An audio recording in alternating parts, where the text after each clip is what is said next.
Bismillahirrahmanirrahim. Assalamualaikum warahmatullahi wabarakatuh. Ibu. Ibu adalah orang pertama yang harus kita traktir. Bukan teman-teman kita, bukan orang lain. Kita harus pandai berterima kasih dan benar caranya. Ya. Jangan kita ketika kita mendapatkan penghasilan pertama, justru yang pertama kali kita traktir adalah teman-teman kita, bukan ibu kita. Pikirkan baik-baik. Ibu kita yang paling utama adalah anaknya.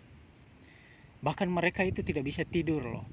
Ketika kita itu belum terlihat, ya, ada tanda-tanda suksesnya dan sebagainya.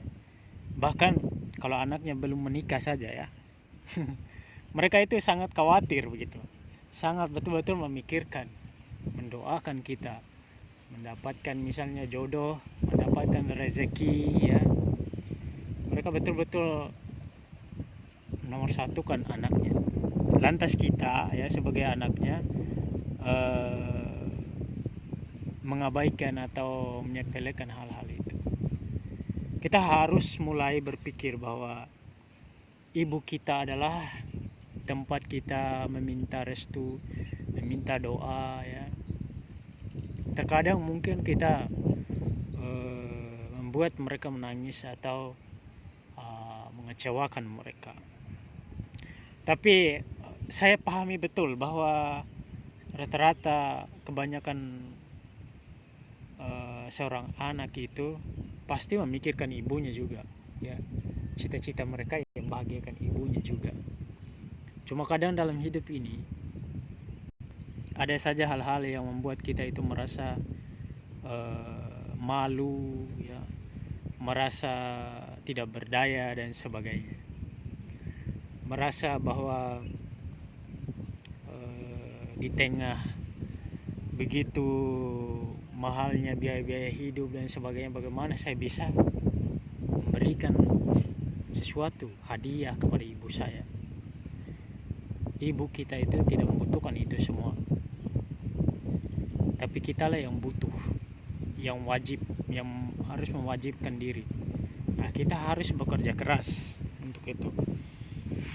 Kalau saya pribadi ya selalu meyakini satu hal, bahwa kalau kita belum bisa memberikan materi berupa uang atau hadiah berupa mungkin cincin emas, pakaian bagus, ya, kita hadiahkan doa saja dulu. Kita terus berdoa sembari kita mencari rezeki. Kalau banyak, ya, selalu berikan yang terbaik kepada ibu kita, hadiah yang terbaik.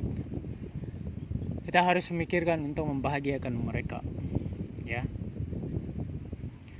Kadang kita menjadi anak itu ya selalu merasa bahwa pasti, ya, memikirkan ibu kita juga. Tidak mungkin kita tidak memikirkan. Bahkan mungkin hampir setiap hari kita berpikir bagaimana agar aku cepat sukses, ya, dan bisa membahagiakan ibuku. Begitulah setiap anak manusia, ya, yang masih berfungsi akal pikirannya. Dia pasti akan mendahulukan ibunya. Bagaimanapun juga teman-teman, kalau kita berpikir bahwa orang tuaku harus mendapatkan yang terbaik, dia begitu tulus, begitu berkorban, bertahun-tahun membesarkanku, bertahun-tahun merawatku, bertahun-tahun membiayaiku, ya. Kita harus berpikir bahwa kita juga harus bisa ya membalas jasa-jasa itu, walaupun kita tidak akan pernah mampu membalasnya teman-teman, tapi setidaknya kita berpikir bahwa kita harus membalasnya. Kita harus mencari rezeki yang halal. Kita tidak boleh terlalu banyak mengecewakan mereka. Sekali dua kali kita mengecewakan, itu kalau tidak disengaja ya, kalau itu sudah takdir dan sebagainya, kita maafkan, kita terima ya, kita akui dan kita sesali. Tapi kita tidak boleh terus-terusan membuat mereka menyesal, membuat mereka kecewa, membuat mereka kurang bahagia dan sebagainya. Kita harus usahakan untuk memberikan kebahagiaan, membuat wajah mereka kembali ceria, bahagia atas kesuksesan kita. Adapun terkait apakah ibu kita selalu meminta sesuatu kepada kita, menargetkan sesuatu yang begitu tinggi yang membuat kita merasa tertekan dan sebagainya. Sebetulnya tidak usah merasa tertekan teman-teman, terima saja ya. Namanya juga ibu kita itu mungkin beda cara dididiknya, beda cara pemahamannya. Ibu kita kan misalnya pola pikirnya pola pikir orang-orang zaman dulu ya. Kita terima saja sisi baiknya ya, terima saja, tidak usah berkeluh kesah bahwa ibu kita terlalu banyak permintaan dan sebagainya. Justru itu sangat baik bagi kita ya, supaya kita juga punya target yang banyak dalam hidup ini. Semakin motivasi kita untuk bekerja, beribadah ya, berdoa untuk mereka, membahagiakan mereka. Ibu kita itu selalu memikirkan yang terbaik kok ya, selalu mengharapkan anak-anaknya sukses ya. Simpel sekali ya keinginan mereka. Kalau kita sudah sukses ya, selesai sudah itu ya. Saya sendiri pun sebetulnya sudah merasa cukup ya, dalam artian kalau untuk hidup saya sendiri memang sudah cukup. Maksudnya kalau untuk makan, untuk tidur, saya sudah punya istilahnya tempat tidur, kemudian tempat sehat.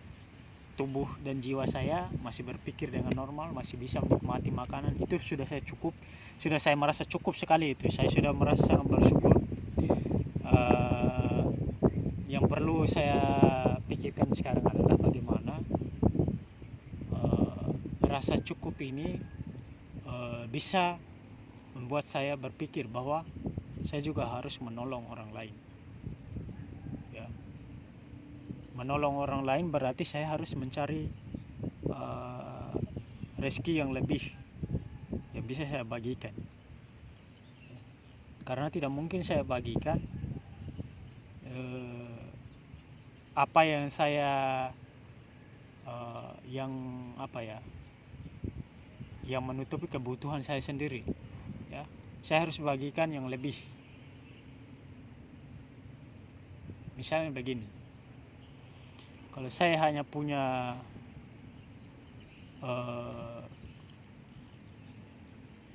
seporsi nasi, berarti itu hanya cukup untuk saya sendiri, tidak cukup untuk dibagikan kepada 10 orang atau 100 orang kan. Jadi saya harus mencari lebih, mencari rezeki yang lebih, yang halal, yang berkah begitu. Mencari rezeki itu ada kalanya mudah, ada kalanya juga susah. Tergantung kita bertemu momentum, tergantung kita bagaimana usahanya, tergantung bagaimana kita menemukan sesuatu yang menghasilkan hasilnya besar, atau justru kita bertemu dengan sesuatu yang hasilnya kecil.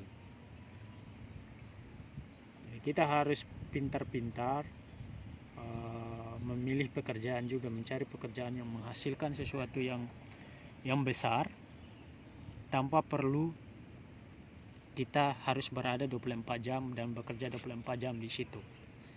Ada banyak pekerjaan ya yang bisa kita kerjakan yang tidak harus kita terlibat full di dalamnya, sehingga kita bisa bercengkerama dan bertawaria, berbahagia, berkumpul ya bersama keluarga, mungkin berekreasi ke tempat-tempat wisata.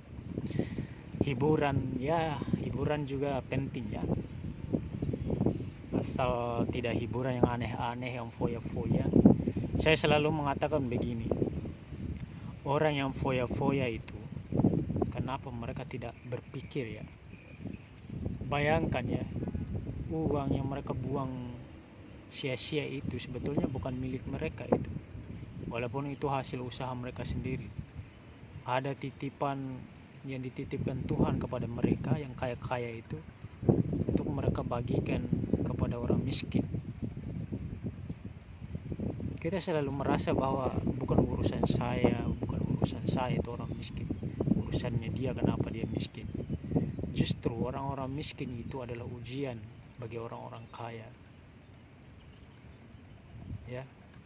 Apakah mereka setelah diberi kekayaan, kan pada awalnya kan mereka miskin-miskin ya, mereka orang-orang kaya juga itu pada awal-awalnya mereka merasakan miskin itu bagaimana ya, terkecuali kalau mereka yang benar-benar lahir dalam keadaan bergelimpahan harta dari orang tuanya, mereka mungkin tidak merasakan kemiskinan. Tapi orang-orang yang awalnya kaya kemudian awalnya miskin kemudian diberi kekayaan, terus berfoya-foya ya. Foya-foya itu teman-teman hal-hal yang tidak berguna. Misalnya di waktu tahun baru kita membeli kembang api misalnya dengan total harga puluhan juta, sementara di lingkungan kita begitu banyak orang kelaparan, miskin dan sebagainya. Kita justru membeli kembang api, menyalurkan hobi kita dengan hal-hal yang betul-betul membuang-buang percuma itu sumber daya harta benda kita. Maka itulah yang namanya tidak amanah pada harta. Karena kalau itulah ajaran Islam itu memang sempurna ya. Ajaran Islam itu mengatakan bahwa harta itu bukan milikmu tapi hanya titipan Tuhan. Amanah itu teman-teman harus kita pergunakan ya, wajib bagi kita untuk mempergunakan dengan sebaik-baiknya. Dalam Al-Quran itu ada ayat yang mengatakan bermegah-megahan telah melalaikan kamu.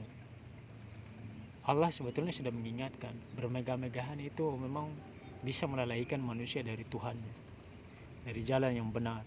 Kapan kita punya kemudahan akses, kapan kita sudah kaya raya, pasti ya.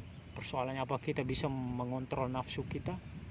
Orang kaya itu sangat gampang ya mengakses hal-hal yang negatif, hal-hal yang berbau kejahatan, berbau maksiat, kriminal dan sebagainya. Sangat gampang sekali ya. Mereka bahkan gampang untuk merendahkan orang lain, menganggap orang lain tidak ada harganya, menganggap orang lain bukan manusia dan sebagainya, membuli orang lain. Itu kalau orang kaya yang bermindset seperti itu, dia akan betul-betul celaka itu, betul-betul rusak itu orang yang seperti itu. Jadi kita harus memikirkan bahwa kalau kita bisa sukses, kita harus memikirkan bahwa tetaplah ya, rendah hati ya, berbuat baik sama orang, tetaplah pergunakan kekayaan itu untuk meringankan orang lain juga ya, karena kita pernah merasakan bagaimana susahnya. Ketika kita merasakan susahnya, sulitnya, sakitnya, hati kita juga akan bisa merasakan penderitaan itu ketika berada karena Allah itu menggilir teman-teman kesuksesan itu. Tidak selamanya engkau akan sukses. Bisa jadi nanti hari ini kamu sudah lagi naik-naiknya, hartamu lagi banyak-banyaknya, tiba-tiba Allah ambil kembali, bagaimana? Coba. Banyak kok orang yang bangkrut, tiba-tiba bangkrut, bahkan sampai berhutang miliaran. Banyak. Anda saja yang tidak tahu ya. Ada banyak di dunia ini orang yang tadinya foya-foya, habisin harta di jalan yang tidak benar. Tiba-tiba ketika diambil hartanya, menangis darah. Itu orang seperti itu. Jadi berhati-hatilah juga dengan kesuksesan kita. Jangan salah pergunakan ke hal-hal yang kurang berfaedah, begitu teman-teman. Bahkan 100.000, 1 juta yang kita anggap kecil mungkin ketika kita kaya, bagi orang miskin itu makanannya apa bisa mereka pakai untuk biaya makannya berbulan-bulan. 100.000 itu teman-teman, yang kita anggap mungkin hanya kita pakai mungkin sekali makan 100.000 itu. Tapi bagi orang miskin yang benar-benar miskin, megang uang 100.000 itu alhamdulillah luar biasa itu. Maka sangat mensyukurinya itu. Maka kita juga harus pandai bersyukur seperti itu ya. Ketika kita dikasih kelimpahan uang, tidak semuanya itu kita pakai untuk bermegah-megahan sendiri ya. Kita bisa koleksi ya, tapi tidak juga, karena itu kan tidak kita bawa mati juga ya. Kita koleksi. Ketika kita mati, diperebutkan oleh misalnya anak cucu kita mungkin ya, yang kita koleksi tersebut. Jadi lebih baik kita banyak beramal ya. Amal itu betul-betul akan membuat nama kita sangat diingat ya. Nama kita akan dimuliakan orang karena kita pernah membantu dia. Jadi kalau hanya kita koleksi pribadi, siapa yang mau mengingat kita? Karena kita hanya konsumsi sendiri, jadinya kan ya jadi seperti sampah juga itu, barang-barang rusak ya, tidak ada efeknya buat nama baik kita ya. Tapi kalau orang kapan dia menjadi orang baik, sukses dan baik, itu sudah komplit itu ya, sukses dan berhasil namanya itu. Kita sebut dengan kesuksesan yang komplit, sukses dan berhasil. Dia sudah sukses dan juga baik sama orang. Wah, luar biasa itu. Tapi kapan Anda sukses tapi jahat sama orang, ya itu bukan sukses namanya. Anda sedang menghancurkan diri Anda sendiri, nama baik Anda, keluarga Anda ya. Maka sekali lagi, ketika kita sukses, kita nomor satu kan ibu kita ya.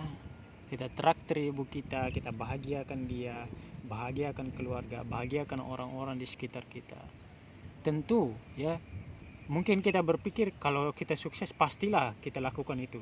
Tapi ada banyak orang teman-teman yang ketika sukses justru jadi pelitnya minta ampun, justru jadi kikirnya minta ampun, justru jadi orang yang berpikiran bahwa saya capek-capek kerja, kok kalian hanya ingin menikmati dan sebagainya. Astaga, itu pemikiran yang primitif sekali ya. Saya selalu mengatakan bahwa pemikiran yang mengatakan bahwa memberi orang itu adalah cuma-cuma dan sebagainya. Kita sudah capek-capek kerja, terus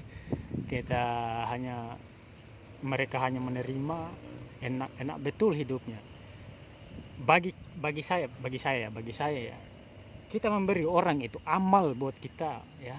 Nggak usah kita pedulikan ya. Orang lain menerima saja dan sebagainya ya, terserah. Kita beramal loh. Kita menolong orang, meringankan hidup orang, kita beramal. Apalagi kalau hanya kita berikan kepada ibu kita, itu bukan lagi amal, namanya itu kewajiban ya. Kewajiban. Jangan berpikir bahwa saya ingin membahagiakan ibu saya, tapi berpikirlah saya wajib membahagiakan ibu saya. Seperti itu teman-teman.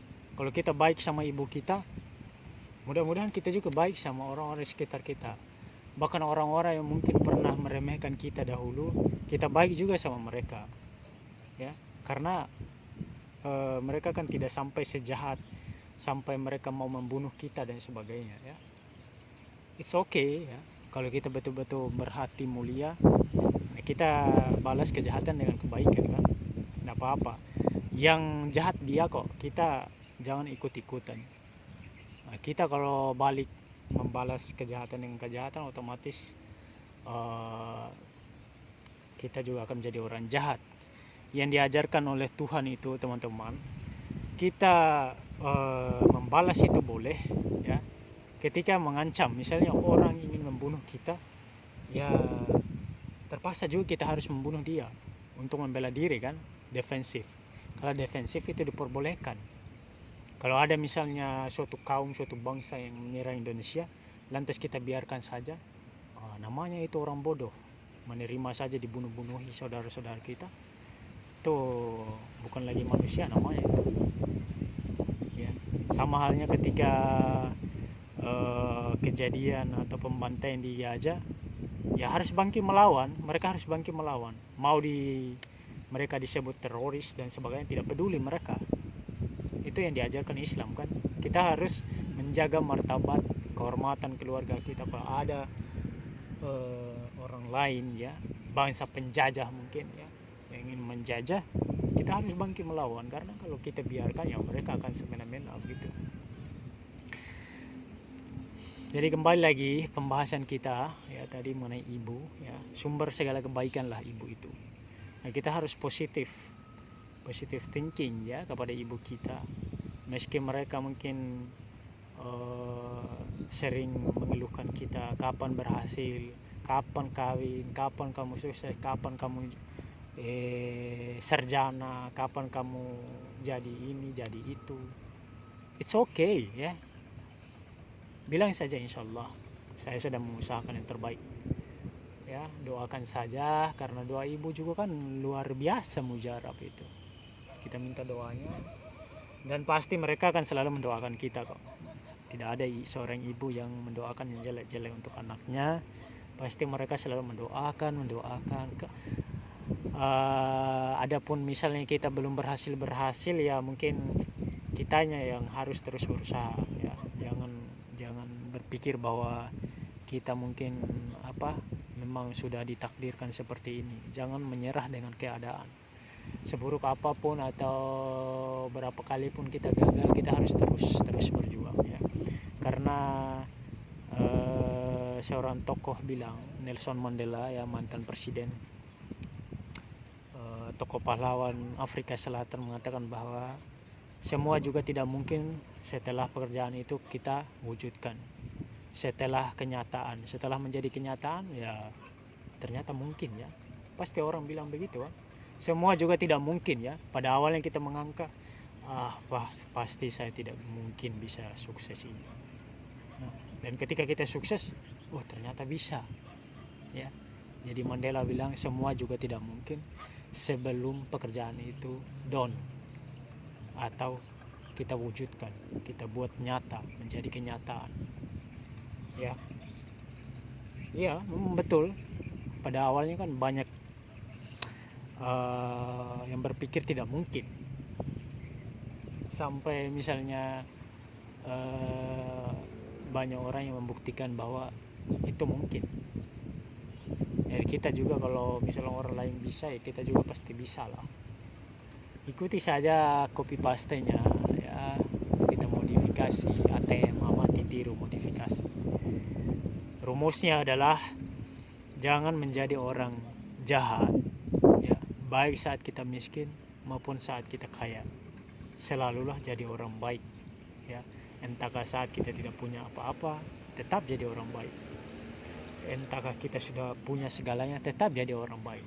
Jangan ketika kita punya segalanya, kita justru melakukan banyak dosa dan kemaksiatan, merendahkan wanita, menganggap manusia itu sebagai objek mainan kita karena kita punya akses, punya kekuasaan, ya. Karena banyak juga orang bilang uang punya kuasa. Jadi seperti itu kepada sama manusia, teman-teman.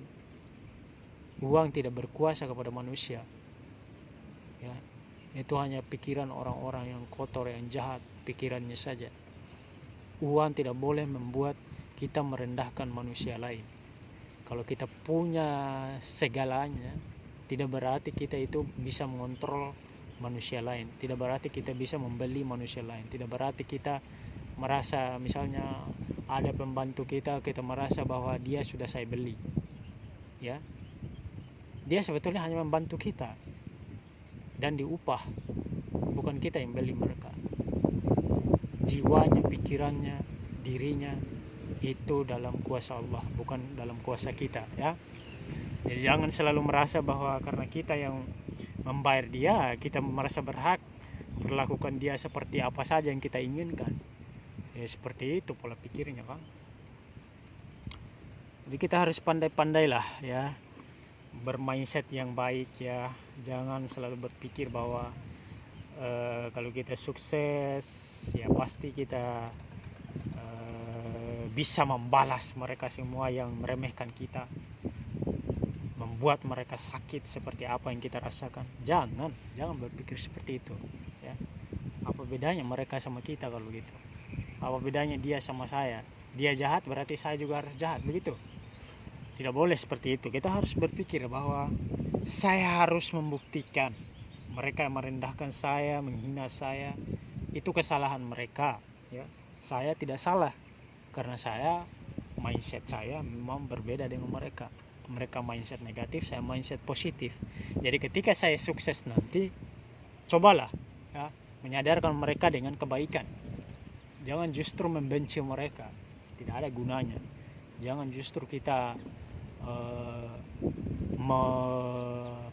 bahkan membeli nyawa mereka, membeli karena kita punya segalanya, kita mau balas dendam, terus kita mau menghukum mereka. Bukan tugas kita untuk menghukum mereka, biarkan Tuhan yang menghukum orang-orang jahat, ya.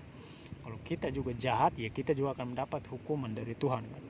Jadi semua itu tabur tuai. Kalau kita jahat, ya pasti kita akan tuai hasil jahatnya juga, kan. Pasti ada konsekuensi buruk kepada kita. Celakalah kita kalau kejahatan kita balas dengan kejahatan yang sama, atau bahkan bisa lebih ekstrim dan sebagainya.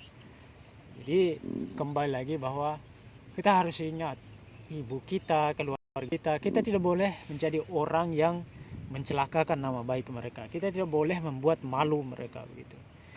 Ya, mungkin terpleset, mungkin karena mungkin kita tidak tahu, karena ketidaksengajaan, tidak apa-apalah, sekali-sekali mungkin kita membuat malu mereka karena tidak sengaja, misalnya karena kita gagal, terus itu kan tidak sengaja istilahnya. Terkecuali kalau memang kita sengaja, misalnya membunuh orang, sengaja mau membunuh orang, itu kan sengaja, bukan ketidaksengajaan mau membunuh orang. Terus keluarga kita yang dibicarakan, pasti Anda ingat Presiden Joko Widodo, satu keluarganya dibully, ya. Jadi jangan kita mengira bahwa perbuatan kita itu hanya akan menyeret kita sendiri, walaupun konsekuensi terberatnya memang hanya pada diri kita sendiri, tapi nama baik keluarga kita juga kita harus jaga. Satu keluarga kita akan dicemooh, kita harus hindarkan itu. Kapan kita bisa menghindari, ya, kalaupun sesuatu itu terjadi karena ketidaksengajaan, it's okay lah, kita minta ampun saja sama Tuhan, gitu, ya. Karena Tuhan tidak mungkin tidak mengampuni karena sesuatu yang kita tidak sengaja, terkecuali kayak sesuatu yang memang kita sengaja, ya, pasti ada konsekuensi dan hukuman yang harus kita terima. Sedangkan yang tidak kita sengaja saja konsekuensinya ya kegagalan kita itu. Jadi seperti itu, guys. Belajar dari ibu kita yang selalu berprasangka baik kepada kita, mendoakan kita. Jadi kita juga harus mendoakan orang lain. Jadi kita harus memikirkan bahwa orang lain juga harus kita dorong untuk sukses. Jangan justru kita mendorong orang lain untuk sakit-sakitan, untuk jatuh, untuk jadi orang miskin, turun kelas. Jangan kita selalu memplanning jahat, ya, untuk hidup orang lain. Kita harus planning yang terbaik untuk hidup orang lain. Kita ajarkan mereka, kita bagi ilmu kita. Kita jangan pelit, kita jangan selalu mengukur segalanya dengan uang ya. Ya. Jadi tidak semua ya kita bisniskan ya. Amal itu tidak untuk dibisniskan. Jadi seperti itu guys. Demikian. Sekali lagi terakhir, ingat ibumu. Oke? Wassalamualaikum warahmatullahi wabarakatuh.